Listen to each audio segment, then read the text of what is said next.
March 8, 2017. Guys, I want to do a solar update. We've been focusing on the radiation, and we're going to touch on that also, but you're looking at the sun. This is images from our Solar Dynamics Observatory. Now, currently, it is right behind the Earth, which gives us an Earth-facing view of the sun. And when you see these shadowed moments like that in the blue and a few other ones, what is happening? Once a year or so, the Earth will come between the satellite and the sun. And so we're actually getting an eclipse, which would be an Earth eclipse from the satellite's view. Check this out. Amazing images.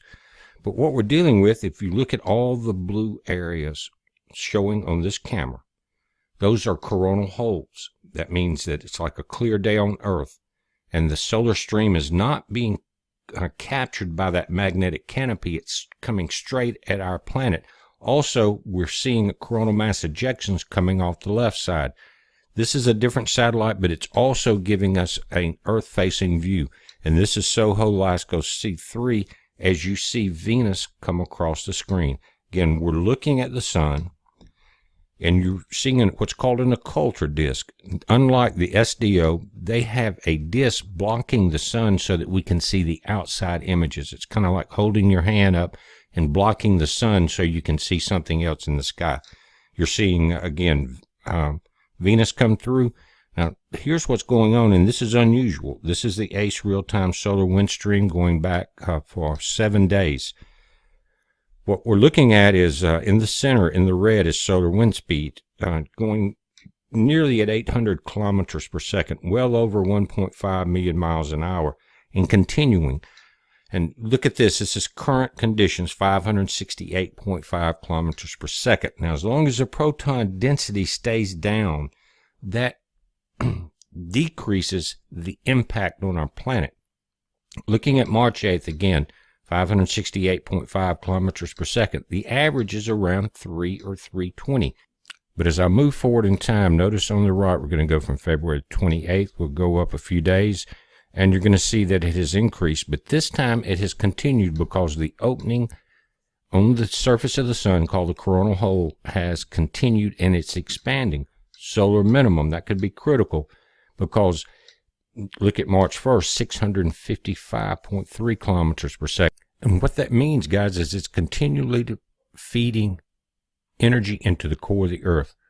More volcanoes. Watch for that. Notice we got a sun-diving comet coming in the left image. Check this out, H1I stereo A. This is a different satellite.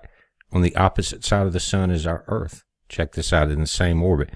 Got Jupiter coming in and a sun-diving comet coming in right there, going right into the comet. Very bright. The reason it is, and the reason that Venus is brighter than Earth, is because this satellite is on the other side of the sun. Venus is closer to it than the Earth is. Now, Jupiter's coming in, which, guys, it's the planet of the crossing. It is Nibiru. Another thing I want you to pay attention to, Comet Johnson is coming into view. Look at it coming over Venus. Watch this. And we'll right there. See that? Very large comet. Now, what we're seeing again is images from the backside of the sun. It's starting to be picked up on ground-based telescopes here on Earth. And this was going to be a summer comet.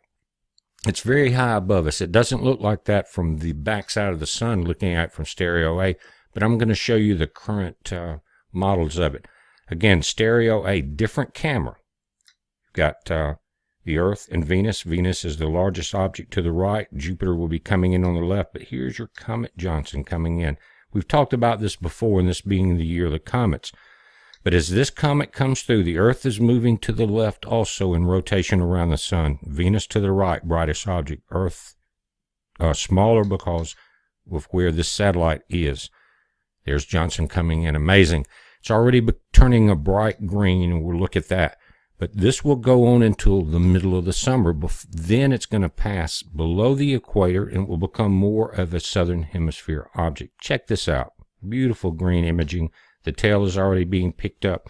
And what's neat about this one is it's not coming between us and the sun. It's coming to our backside, just on the other side of the orbit of Mars. So that means at night we should get very good pictures of this comet. It may be visible in the night sky with just binoculars. We're going to wait and see, but notice your timestamp at the bottom, March the 8th. And what I've done is turn this around, and the blue line is the orbit of Earth.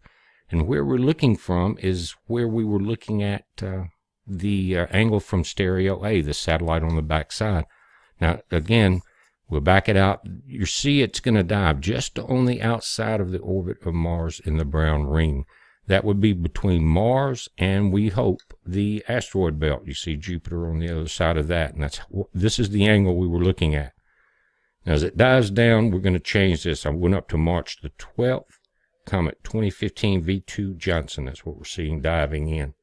But as I will advance the time, and again, notice that from the Earth's perspective, which would be our ground-based telescopes, we're going to have, depending on the full moon, things like that throughout the spring and summer, Johnson is going to be diving down through the ecliptic plane and becoming more and more visible to us. Now, as it dives down, notice we're into May the 31st, now into June the 9th at the time. So throughout the summer, guys, we should get amazing images of this bright green comet. Just depend, again, on your full moon and, of course, your weather. But another thing I want to talk about briefly is on the new radiation map. It's been a tremendous success. We've already been asked to share data with other radiation map sources. Now, I'm not hooking this online for various reasons, but they can come in and look at this all they want to. One thing I want to talk about is I had a lot of comments, and I understand exactly what's happening because it happened to me, is that if you enter a marker with your radiation meter information on it here in the bottom right, and if it's incorrect, you can't go in it at the moment and correct it. So Tina went through and looked at the ones that didn't have the information completed, things like that, and took them down. So now you can go back. You have a second chance to go in and completely fill out your information. Now, we're looking at the United Kingdom. Now, in Denmark, and this area is where we were talking about this morning, this nuclear radiation leaking there, and it's dealing with possibly a meltdown with some fuel rods.